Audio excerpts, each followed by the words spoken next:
নমস্কাৰ এই মুহূৰ্তত আহি পৰিছে ৰাতিপুৱাৰ কেইবাটাও গুৰুত্বপূৰ্ণ খবৰ। আজি হৈছে 13 জুলাই। 18 জুলাইত কৃষকে লাভ কৰিব পিএম কিষাণৰ 20 নম্বৰ কিস্তিৰ ধনৰাশি। আজি কৰি লওক 4টা গুৰুত্বপূৰ্ণ কাম, অন্যথা বঞ্চিত হ'ব পিএম কিষাণৰ 20 নম্বৰ কিস্তিত ধন লাভৰ পৰা। পিএম কিষাণৰ কিস্তিক লৈ ডাঙৰ খবৰ আহি পৰিছে। লগতে অতি শীঘ্ৰে লাখ লাখ মহিলাৰ একাউণ্টত চৰকাৰে প্ৰদান কৰিব 1250 টকাকৈ অৰুণোদয় আঁচনিৰ টকা নোপোৱা প্ৰত্যেকজন ব্যক্তিৰ বাবে এটা ভাল খবৰ। কালি পুৱা 10 বজাৰ লগে লগে লাখ লাখ মহিলাৰ একাউণ্টত চৰকাৰে প্ৰদান কৰিব 1250 টকাকৈ। যিসকল মহিলাই এতিয়ালৈকে ৰেচন কাৰ্ড পোৱা নাই, অতি শীঘ্ৰে ৰেচন কাৰ্ডৰ বাবে কৰক আপুনি আবেদন। মাজত মাত্ৰ এটা দিন বাকী আছে। লগতে লাখ লাখ দুখীয়াই পাব চৰকাৰী কৰ সুবিধা। যদি আপুনি চৰকাৰী কৰ পোৱা নাই, নতুনকৈ কৰিব পাৰিব আবেদন। লগতে কেইবাটাও ৰাজনৈতিক খবৰৰ লগতে অৰাজনৈতিক খবৰ যুগুত কৰা হৈছে আজিৰ দিনটোত। গোটেই অসম তথা ভাৰতৰ বিভিন্ন প্ৰান্তৰ পৰা যুগুত হৈছে কেইবাটাও ডাঙৰ খবৰ। এনেবোৰ খবৰ নিতৌ পাই থাকিবলৈ চেনেলটি ছাবস্ক্ৰাইব কৰি ভিডিঅ'টো এটা লাইক কৰিবলৈ নাপাহৰিব। আজিৰ আমাৰ প্ৰথম খুবেই গুৰুত্বপূৰ্ণ খবৰ হৈছে অসমবাসীৰ বাবে এটা ডাঙৰ খবৰ। আজি কৰি লওক 4টা ডাঙৰ কাম। হিতাধিকাৰীয়ে আজিৰ ভিতৰতে কৰি লওক KYC আপডেট।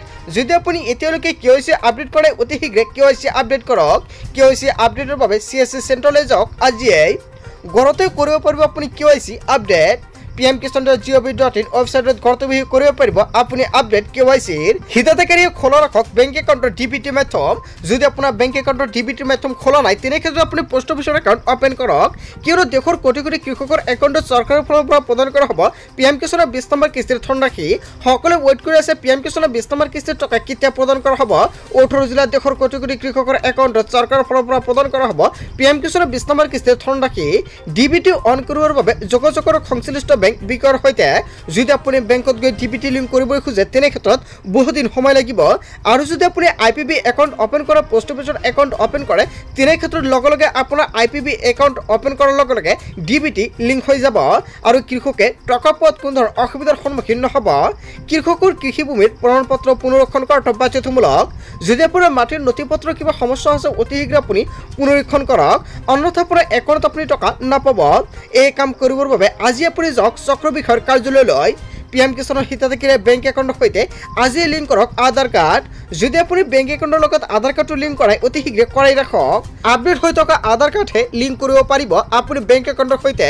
বন্ধু বান্ধৱীসকল, অতি শীঘ্ৰে এই 4টা গুৰুত্বপূৰ্ণ কাম কৰক কৃষকসকলে।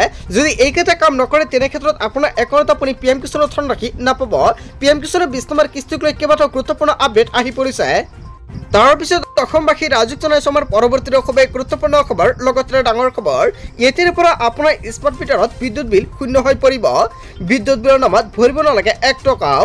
নতুন বছৰতে প্ৰতিটো পৰিয়ালৰ বাবে আহি পৰিল ভাল খবৰ। P2P আঁচনিৰ জৰিয়তে শূন্য হ'ব আপোনাৰ বিদ্যুৎ বিল। 7টা পদ্ধতিৰে কৰিব লাগিব এই কাম। প্ৰথমতে প্ৰধানমন্ত্ৰী সূৰ্য ঘৰ উপভোক্তাই ট্ৰেডিং প্লেটফৰ্মত পঞ্জীয়ন কৰিব লাগিব। পঞ্জীয়ন কৰাৰ পিছতে ক্ৰেতাসকলৰ বাবে অতিৰিক্ত সৌৰ ইউনিট উপলব্ধ কৰিবলৈ সন্মতি আগবঢ়াব লাগিব। দ্বিতীয়তে বিক্ৰেতাই বিক্ৰীৰ বাবে উপলব্ধ হোৱাকৈ অতিৰিক্ত ইউনিট আগবঢ়াব।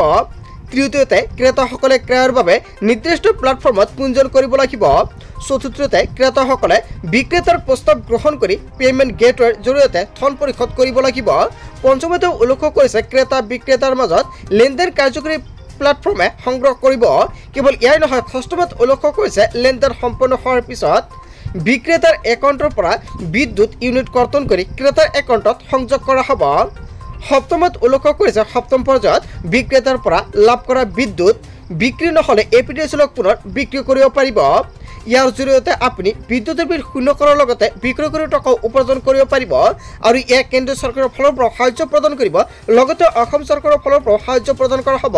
যিসকল ব্যক্তিয়ে এতিয়ালৈকে আবেদন কৰে, অতি শীঘ্ৰে আবেদন কৰক। আপুনি কেনেকৈ আবেদন কৰিব যদি নাজানে, নিশ্চয় কমেণ্ট কৰি জনাই দিব, নেক্সট ভিডিঅ'ত জনাই দিম। তাৰপিছত অসমবাসী ৰাজুক জনাইছো আমাৰ পৰৱৰ্তী খুবেই গুৰুত্বপূৰ্ণ খবৰ, লগতে ডাঙৰ খবৰ। অৰুণোদয় বৃদ্ধ পেঞ্চন দিব্যাংগ বিধৱা পেঞ্চনৰ ধন সোমালে নাই আপোনাৰ একাউণ্টত। এতিয়া আপুনি চেক কৰক একাউণ্ট। যদি আপোনাৰ একাউণ্টত আপুনি টকা পোৱা নাই, তেনে ক্ষেত্ৰত আপোনাৰ বাবে ভাল খবৰ। কিয়নো কালি পুৱা 10 বজাৰ লগে লগে লাখ লাখ মহিলাৰ একাউণ্টত চৰকাৰে প্ৰদান কৰিব 1250 টকাকৈ। কোনো হিতাধিকাৰী যদি লাভ কৰা নাই চৰকাৰী ধন, তেনে ক্ষেত্ৰত দিব পাৰিব অভিযোগ। চৰকাৰে এই সময় আঁচনিৰ বাবে ব্যয় কৰিছে 387 কোটিতকৈ অধিক টকা। চৰকাৰে মুকলি কৰিলে হেল্পলাইন নম্বৰ, লিখি লোৱাকে এইটো হেল্পলাইন নম্বৰ 036122370054। এইটো নম্বৰ এতিয়া ছেভ কৰি ৰাখক আপোনাৰ মোবাইল ফোনত, কিয়নো কালি পুৱা 10 বজাৰ লগে লগে লাখ লাখ মহিলাৰ একাউণ্টত চৰকাৰে প্ৰদান কৰিব অৰুণোদয় 2.0, অৰুণোদয় 3.0 1250 টকাকৈ। যদি আপোনাৰ একাউণ্টত আপুনি টকা নাপায় তেনে ক্ষেত্ৰত দিব পাৰিব অভিযোগ। আৰু যদি আপোনাৰ অৰুণোদয় আঁচনিৰ লগত মোবাইল নম্বৰটো ৰেজিষ্টাৰ হৈ আছে তেনে ক্ষেত্ৰতহে কলটো লাগিব, অন্যথা কিন্তু ফোনটো নালাগে। এটা ফোন কলতে লাভ কৰিব চৰকাৰী ধন। নতুনকৈ অৰুণোদয় আঁচনি লাভ কৰা হিতাধিকাৰীৰ একাউণ্টত জমা হ'ব এই ধনৰাশি। প্ৰতিগৰাকী হিতাধিকাৰীৰ একাউণ্টত ধন জমা হোৱাটো নিশ্চিত কৰিছে চৰকাৰৰ ফালৰ পৰা। বৃদ্ধ পেঞ্চন লাভ কৰা হিতাধিকাৰীৰ একাউণ্টতো জমা হ'ব এই ধনৰাশি। দিব্যাংগ শ্ৰেণীৰ ধন জমা হ'ব আপোনাৰ বেংক একাউণ্টত। ডিবিটি যোগে হিতাধিকাৰী লাভ কৰিব এই ধনৰাশি। অৰুণোদয় বৃদ্ধি পেঞ্চন, দিব্যাংগ বিধৱা পেঞ্চনৰ ধন সোমাব আপোনাৰ একাউণ্টত। বন্ধু বান্ধৱীসকল, প্ৰত্যেক মাহৰ 10 তাৰিখত যিহেতু চৰকাৰৰ ফালৰ পৰা টকাটো প্ৰদান কৰা হয়, কিন্তু যোৱা মাহতো 14 তাৰিখত প্ৰদান কৰা হৈছে অৰুণোদয় আঁচনি 1250 টকা, আৰু এই মাহতো সোমাব পাৰে আপোনাৰ একাউণ্টত 1250 টকা 14 তাৰিখে। বন্ধু বান্ধৱীসকল, 14 তাৰিখত 10 বজাৰ লগে লগে চেক কৰিব আপোনাৰ বেংক একাউণ্ট। তাৰ পিছত অসমবাসীৰ ৰাজুক জনসভাৰ পৰৱৰ্তী খুবেই গুৰুত্বপূৰ্ণ খবৰ, লগতে ডাঙৰ খবৰ। আৰম্ভ হৈ গ'ল ভুৱা কৃষকৰ বিৰুদ্ধে ছাৰ্ভে। গাঁৱে ভূঞে চহৰে নগৰে প্ৰতিটো প্ৰান্তত থৰা হ'ব ভুৱা কৃষক। লাখ লাখ লোকে ঘূৰাই দিব লাগিব PM কিষাণৰ ধন। PM কিষাণৰ নামত ব্যাপক দুৰ্নীতি। এতিয়াও 8,42,439 গৰাকী ভুৱা কৃষকক ঘূৰাই দিয়া নাই PM কিষাণৰ ধনৰাশি। ধন ঘূৰাই নিদিয়া ভুৱা কৃষকে ঘৰে ঘৰে বিচাৰি অনা হ'ব। কৃষকৰ নামত ধন আত্মসাৎ কৰা কোনো ভুৱা কৃষক হাৰি যাব নোৱাৰিব। কেন্দ্ৰ চৰকাৰৰ ফালৰ পৰা জোৰদাৰভাৱে অভিযান প্ৰক্ৰিয়া আৰম্ভ কৰিছে। এই পৰ্যন্ত স্বেচ্ছাই ধন ঘূৰাই দিছে 2,233 গৰাকী কৃষকে, আৰু 33খন জিলাৰ ভুৱা কৃষকে এতিয়াও ঘূৰাই দিয়া নাই PM কিষাণৰ ধনৰাশি। 98 জন ADOৰ বিৰুদ্ধে শীঘ্ৰ চলিব তদন্ত। কেন্দ্ৰ চৰকাৰৰ ফালৰ পৰা কেইবাটাও গুৰুত্বপূৰ্ণ সিদ্ধান্ত গ্ৰহণ কৰা হৈছে। যদি আপুনি PM কিষাণৰ এজন ভুৱা হিতাধিকাৰী তেনে ক্ষেত্ৰত আপোনাৰ বাবে এটা বেয়া খবৰ, কিয়নো কেন্দ্ৰ চৰকাৰৰ ফালৰ পৰা গুৰুত্বপূৰ্ণ সিদ্ধান্ত গ্ৰহণ কৰিছে। তাৰপিছত অসমবাসীৰ ৰাজুক জনসভাৰ পৰৱৰ্তী খুবেই গুৰুত্বপূৰ্ণ খবৰ, লগতে ডাঙৰ খবৰ।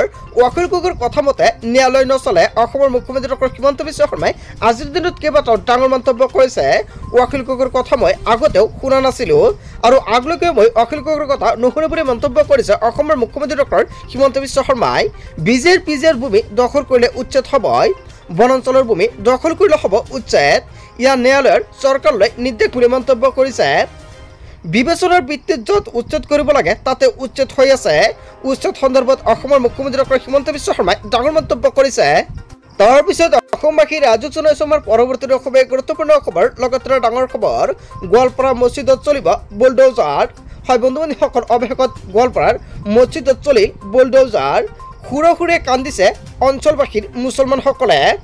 বহু বছৰ পুৰণি মছজিদ শিৱৰায় কান্দোলত ভাঙি পৰিছে মুছলমানসকল। বুলডোজাৰে ভাঙি পেলোৱা হ'ল বিদ্যাপাৰাৰ জামে মছজিদ। উচ্ছেদ অভিযানত হাহাকাৰ অৱস্থাৰ সৃষ্টি হৈছে। তাৰপিছত অসমবাসীৰ ৰাজুক জনসভাৰ পৰৱৰ্তী খুবেই গুৰুত্বপূৰ্ণ খবৰ, লগতে ডাঙৰ খবৰ। গোৱালপাৰাৰ উচ্ছেদস্থলীত নামি গ'ল ব্লেক কমাণ্ডো। আৰক্ষী AIUDFৰ বিধায়কৰ হতাহতি। গোৱালপাৰাৰ উচ্ছেদিত নামি গ'ল ব্লেক কমাণ্ডো। হয় বন্ধু বান্ধৱীসকল, এটা ডাঙৰ খবৰ আহি পৰিছে। অৱশেষত গোৱালপাৰাত ভয়ংকৰভাৱে জোৰকালি চলিছে উচ্ছেদ অভিযান, আৰু উচ্ছেদস্থলীত আৰক্ষী আৰু AIUDFৰ বিধায়কৰ মাজত হতাহতিৰ সৃষ্টি হৈছে। উচ্ছেদৰ খবৰ ল'বলৈ কৈছিল AIUDFৰ বৃহৎ দল। AIUDFৰ দলটোক আৰক্ষীয়ে দিছিল বাধা। ইয়াৰ পিছতে সৃষ্টি হয় উত্তপ্ত পৰিস্থিতিৰ। উচ্ছেদস্থলীৰ পৰা প্ৰায় 2 কিলোমিটাৰ নিলগতে ৰখাই দিয়া হ'ল সকলোকে। বাধা আৰোপ কৰোঁতেই AIUDFে সৃষ্টি কৰে উত্তপ্ত পৰিস্থিতিৰ। আৰক্ষীৰ ভূমিকাক লৈ প্ৰশ্ন উত্থাপন কৰিছে AIUDFৰ। হয় বন্ধু বান্ধৱীসকল, এটা ডাঙৰ খবৰ আহি পৰিছে। তাৰপিছত অসমবাসীৰ ৰাজুক জনসভাৰ পৰৱৰ্তী খুবেই গুৰুত্বপূৰ্ণ খবৰ, লগতে ডাঙৰ খবৰ।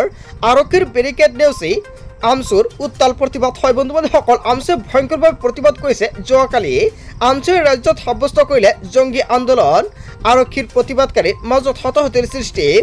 নগদ আটক কৰা হৈছে আমচুৰ প্ৰতিবাদকাৰী। মুছলমানৰ অধিকাৰৰ দাবীত কবিছে অসম।